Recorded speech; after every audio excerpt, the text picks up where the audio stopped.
Top 10 Bizarre Connections Between Famous People and Notorious Murderers. Welcome back to Creepshow, where we uncover the most chilling stories that blur the line between fame and infamy.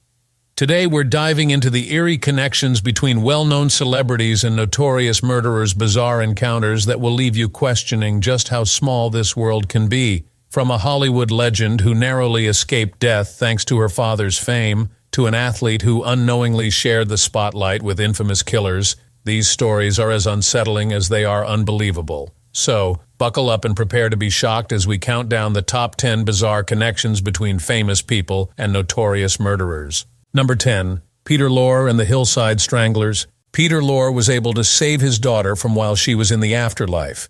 Real serial killers were a threat to Los Angeles decades after Lorre preyed upon young girls in the film M, which was released in 1931. During the 1970s, Angelo J. Buono and Kenneth A. Bianchi were involved in a run of 10 kidnappings, rapes, and murders that shook the Hollywood industry. If they had not been such devoted moviegoers, the number of people they had killed would have been 11.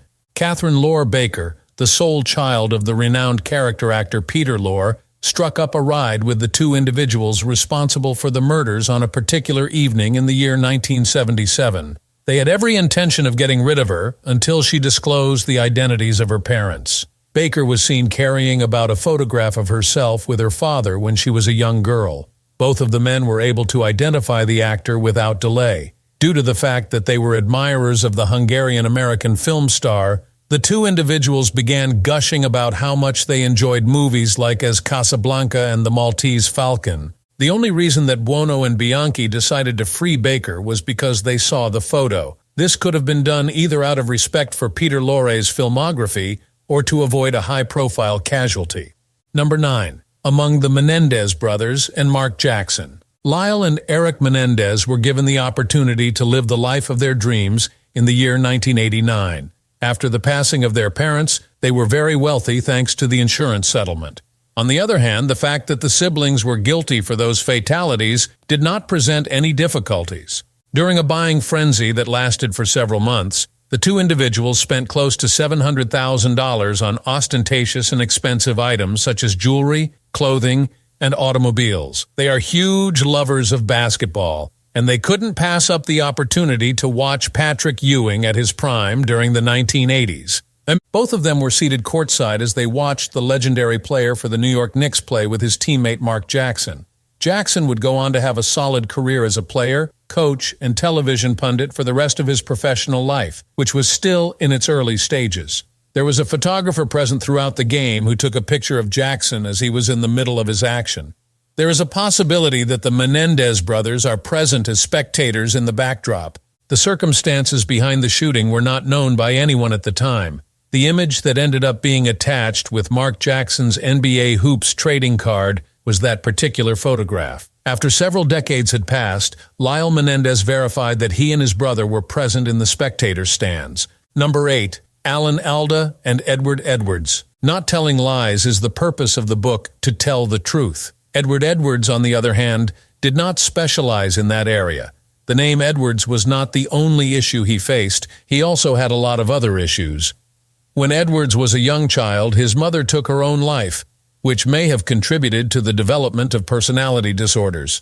As a teenager, he committed a number of minor offenses, including a number of robberies, and he spent time in juvenile facilities. There was a break-in that Edwards was imprisoned for in 1955, but he managed to get out of jail. He committed a sufficient number of armed robberies over the course of the subsequent year to earn a spot on the FBI's list of the 10 most wanted fugitives. Edwards is said to have reformed himself as a model inmate while he was incarcerated at Leavenworth Prison later on. Through his extraordinary comeback, Edwards became a little star on the lecture circuit by the time the 1970s rolled around.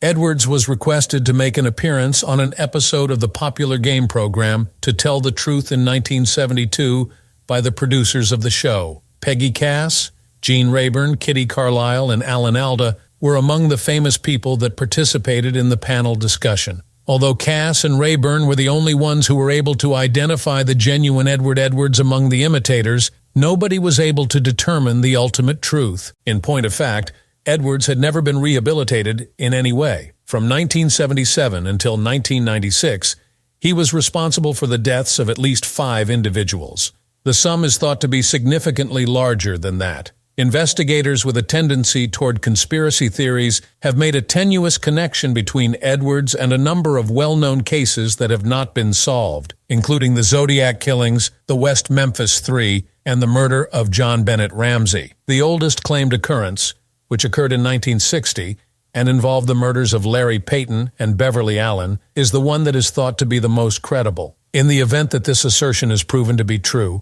then Edwards made his appearance on the game show while he was in the midst of his murdering rampage. Number 7. In addition to Mark Twitchell, Jeremy Bulloch.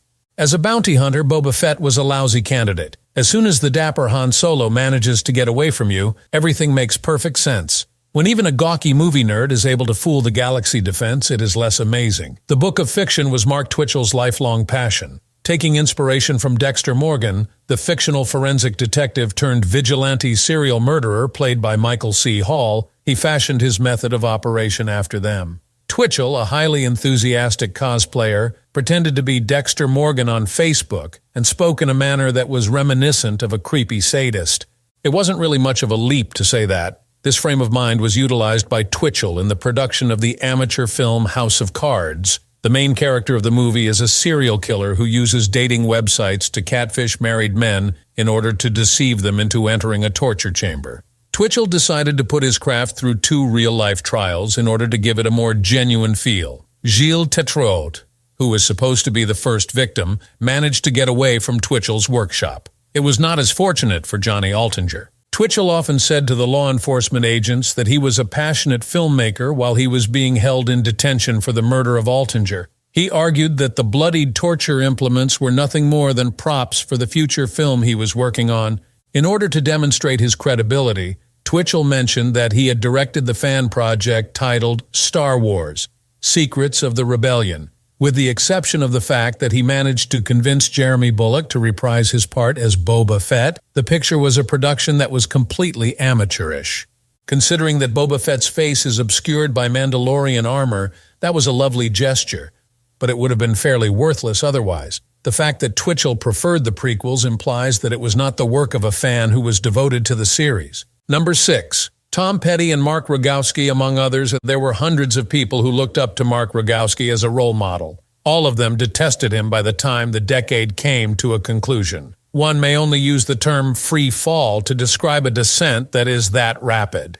During the 1980s, Rogowski served as a member of the first group of notable skateboarders, which included Tony Hawk and Steve Caballero, and he was instrumental in making extreme sports a phenomenon that was recognized all across the country. In addition to his specialized realm, Rogowski also made a brief appearance in the mainstream. Approximately halfway through the music video for Tom Petty's Hallmark song, Free Fallin', Rogowski skates a half-pipe while his fiancée, Brandy McLean, observes. A relationship that is in chaos is the subject of the top 10 hit. It was possible for Rogowski to perform the song personally. Rogowski experienced his own personal free fall not long after he made an appearance in the music video for the appropriately named classic rock standard. The incident occurred in West Germany when he fell from a hotel window. The fact that he survived the injuries that resulted in his conversion to evangelical Christianity was a motivating factor. Rogowski and McLean's relationship came to an end as a result of their newly discovered faith and their occasional violent outbursts. Because he was unable to go on with his life, he grew fascinated with McLean. On the 20th of March in 1991, Rogowski received a message from a mutual acquaintance named Jessica Bergston. In order to exact his vengeance on McLean, he made the decision to rape and kill one of her close friends. Number 5. Richard Linklater and Bernhardt Ty for the second time. Dazed and Confused and School of Rock were 2 of the films that Richard Linklater had previously directed. There was nothing further that he needed to do in order to demonstrate that he was a hero. Then, in 2011, he started making efforts to secure the release of a man who was incarcerated. In some ways, that is a more impressive accomplishment. There is no such thing as an innocent Bernie Tiede. He is completely honest about the fact that he murdered his sweetheart, Marjorie Nugent, who was 81 years old, and then stuffed her body into a freezer. Because of the vicious cycle of abuse that led to Tiede resorting to violence, Linklater decided to take up the case. In light of recent information that Tiede suffered from psychological disorders, Linklater and a number of other individuals submitted a petition to the judge requesting that Tiede's sentence be reduced and that he be released. In order for Tiede to be free between trials from 2014 to 2016, he was required to move in with Linklater, who had previously adapted Tiede's narrative into the black comedy Bernie, which was released in 2011. In Austin, Tiede relocated to an apartment that was located in a garage behind Linklater's house. Despite appearances, the story does not have the bizarre conclusion that one might expect from a sitcom. Following a rehearsal of the case against Tiede, the jury came to the conclusion that the evidence did not exonerate him. It was decided to increase his sentence from 50 years to 99 years or life. Number 4. Eugene Leroy and Groucho Marx. Julius Marx took precedence over Groucho Marx before Groucho Marx. When the future comedy superstar was found by Eugene Leroy, he hardly had any facial hair, let alone a mustache that would become his signature characteristic. Marx was given his first job in vaudeville by Leroy, who was a member of the Leroy Trio. Marx was a teenager at the time. Singing songs in drag with Marx as backup was Eugene Leroy's signature performance style. When Leroy took all of the proceeds from the act and abandoned the 14-year-old Marx in Denver, Colorado, Marx was first exposed to the challenges that come with working in the entertainment industry. Marx was resentful of Leroy as a person, despite the fact that the cooperation was critical to the comedian's career. In terms of character, Marx was a great judge. Years later, Grand Central Station received a trunk that had not been claimed by its owner. Before someone made the decision to open it, it had been sitting in the terminal for a full month. Leroy Jackson's wife, Catherine Leroy Jackson, was found inside,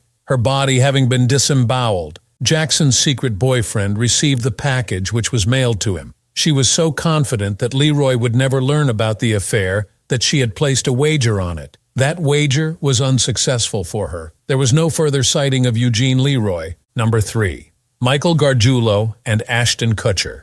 The day that Ashton Kutcher had planned was ready to go. Together with his new girlfriend, Ashley Ellerin, he had the intention of attending an after-party for the Grammy Awards. He knocked on the front door, but there was no one present to answer his call. When he peered through the curtains, he noticed that the carpet had red stains on it. He was under the impression that it was wine that had been spilled during an earlier party, and that she had run away without him. Kutcher never gave any thought to the possibility that he had accidentally discovered a murder scene. Michael Gargiulo, sometimes known as the Hollywood Ripper, was responsible for the murders of 2 women and attempted the murder of a 3rd woman between the years 2001 and 2008. Estimates based on speculation place the overall number of victims quite close to 10. Later on, Gargiulo was charged with a 4th murder, which led to the death of Tricia Pacaccio, who was 18 years old at the time, in 1993. The evidence of Kutcher, a prominent witness, was beneficial to the prosecution's case in the state of California. Gargiulo was found guilty of all charges brought against him in the state of California in May of 2019. The sentencing of him has been delayed due to legal intricacies. If Kutcher had intervened earlier, it is probable that Gargiulo would have been stopped. Gargiulo's timeline for that evening has never been confirmed with absolute certainty. There is a good chance that he was still present in the house when the entertainer paid a visit. Number 2. There was also the Donner Party and Abraham Lincoln. After nearly 2 centuries have passed since the event, it is still difficult to find fault with the Donner Party. Cannibalism was the last option available to the tragic mission when they were forced to endure an intolerable winter and facing a diminishing food supply. The party only killed when they believed it was necessary, despite the fact that they were facing an almost certain death. It was in the slender hope that it would save their families that the majority of the lives were taken. However, there was one notable outlier. James Reed's life was transformed for the better by the experience of murder. Reed had stabbed John Snyder because of the manner that Snyder had mistreated Reed's animals. This occurred just before the caravan made a terrible course correction down the mountain. Through his murder of Snyder, Reed was able to avert the tragic end that befell his fellow pioneers. Reed was exiled as a form of punishment by the gang. He outlived the majority of the convoy as a result of this. In light of the fact that the journey was taking significantly longer than anticipated, he dispatched a rescue operation in order to save the remaining members. A friendship between Reed and Abraham Lincoln had been established during the Black Hawk War before to Reed's departure for the West. Reed made an effort to persuade the young attorney to leave the state of Illinois. Earlier, Lincoln had assisted Reed in recovering his losses from a number of unsuccessful business endeavors she had undertaken. Reed's intention was to repay Lincoln by presenting him with a portion of the land that he had acquired in California. Until his wife, Mary Todd, convinced him otherwise, Abraham Lincoln was determined to follow on with his plans. It would have been much simpler for the future president to pass away on the mountain pass if he had made the decision to accompany his longtime friend.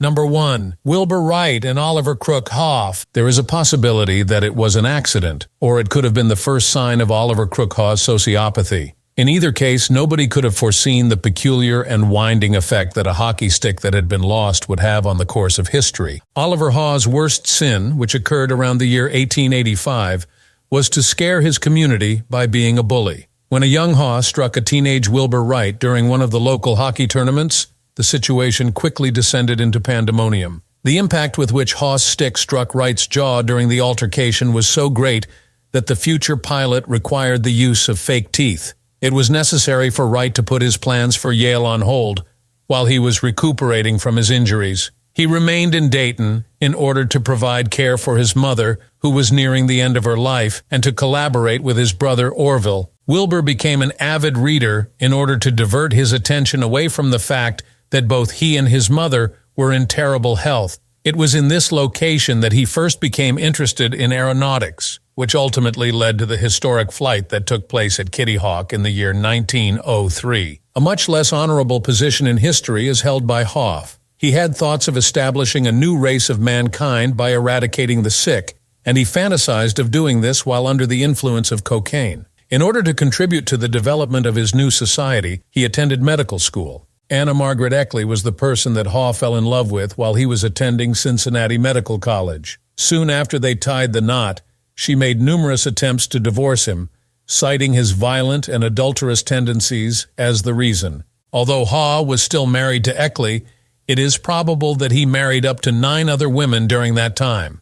Whatever the case may be, it appeared that he left a trail of bodies behind him wherever he went, particularly the bodies of his patients. The arrest and subsequent incarceration of Haugh for disorderly conduct occurred in Cleveland, where he was living with another woman. After he was released, Eckley expressed a desire to have no more interaction with him. Following his return to Dayton, Haugh relocated to the city with his family. On the other hand, his parents removed him from their will. In the event that they did not include his name back into their will, Haugh threatened them with physical damage.